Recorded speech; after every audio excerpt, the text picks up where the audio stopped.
Priscila Lestari dengan NIM D1125111100. Pada video kali ini saya akan menceritakan kembali isi buku tentang Reformasi 1998 tentang detik-detik runtuhnya Orde Baru karya Arya Prawira Negara.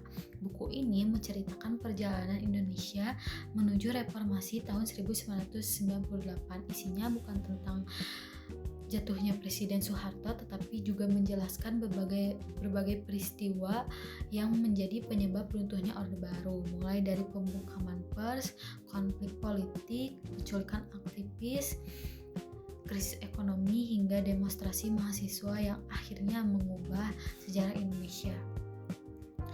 Semuanya dimulai pada tahun 1994. Pemerintah Orde Baru memberedel 3 media besar, yaitu Tempo, Detik, dan Editor.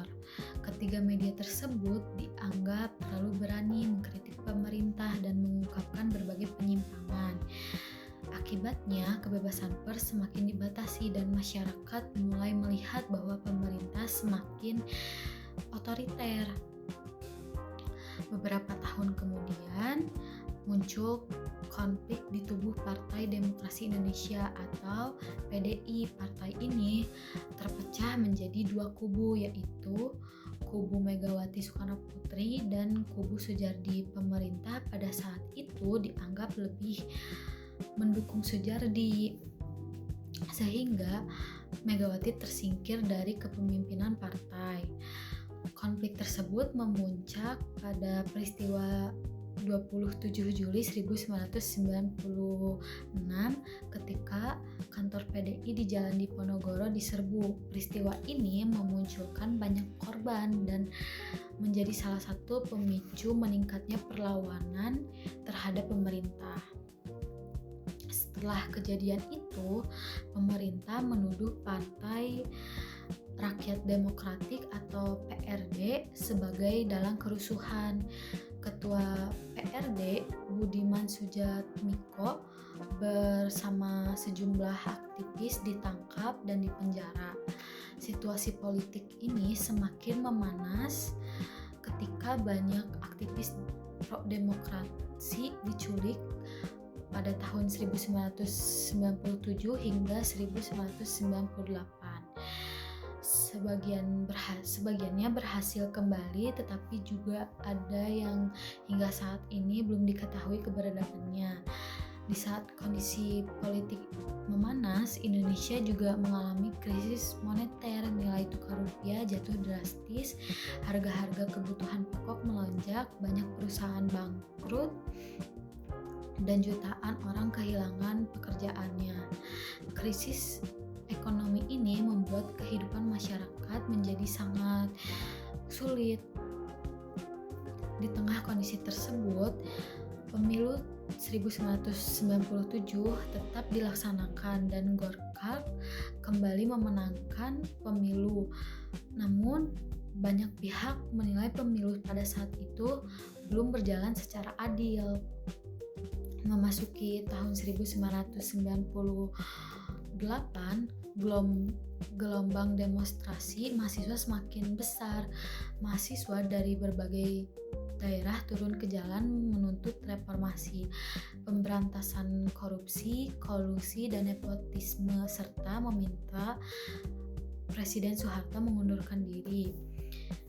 Semuanya seperti yang ada di cover ini. Meskipun demikian, pada bulan Maret 1998, Soeharto kembali dilantik menjadi presiden untuk ke-7 kalinya. Keputusan ini justru memicu kemarahan masyarakat. Puncak ketegangan terjadi pada tanggal 12 Mei 1998 dalam tragedi Trisakti. Ada 4 mahasiswa Universitas Trisakti meninggal setelah ditembak pada saat melakukan aksi demonstrasi. Peristiwa ini menjadi titik balik reformasi karena memicu kemarahan masyarakat di seluruh Indonesia. Sehari setelahnya, yaitu pada tanggal 13 hingga 15 Mei 1998, terjadi kerusuhan besar di berbagai wilayah, terutama di Jakarta.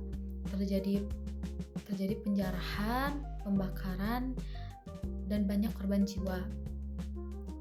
Tekanan dari mahasiswa, masyarakat, dan kondisi ekonomi yang semakin buruk, hingga tekanan politik yang akhirnya membuat Presiden Soeharto mengundurkan diri pada tanggal 21 Mei 1998 setelah memimpin Indonesia selama 32 tahun. Jabatan presiden kemudian diteruskan oleh B.J. Habibie, namun reformasi tidak langsung membuat keadaan menjadi tenang. Pada masa pemerintahan Habibie masih terjadi berbagai konflik, termasuk tragedi Semanggi 1 dan 2 yang kembali menelan korban mahasiswa. Selain itu, terjadi pembunuhan terhadap orang-orang yang dituduh sebagai dukun santet di Jawa Timur. Pada tahun 1999, Timur Timur juga mengadakan jajak pendapat dan akhirnya memilih berpisah dari Indonesia. Masa pemerintahan B.J. Habibie berlangsung sekitar 1 tahun setelah laporan penanggung-jawabannya ditolak oleh MPR. Beliau digantikan oleh Abdurrahman Wahid atau Gus Dur sebagai Presiden Republik Indonesia. Menurut saya, buku ini sangat menarik karena tidak hanya menyampaikan urutan peristiwa reformasi, tetapi juga menjelaskan hubungan sebab dan akibat dari setiap kejadian. Kita bisa memahami bahwa reformasi 1998 bukan terjadi secara tiba-tiba, melainkan merupakan hasil dari akumulasi berbagai masalah politik, ekonomi, dan sosial yang berlangsung selama bertahun-tahun. Melalui buku ini, saya juga belajar bahwa kebebasan pers, demokrasi, dan hak masyarakat untuk menyampaikan pendapat merupakan hal yang sangat penting dalam sebuah negara. Saya merekomendasikan buku ini kepada siapa aja yang ingin memahami sejarah reformasi Indonesia dengan bahasa yang mudah dipahami. Mungkin segitu saja video untuk menceritakan kembali tentang reformasi 1998 ini. Terima kasih. Wassalamualaikum warahmatullahi wabarakatuh.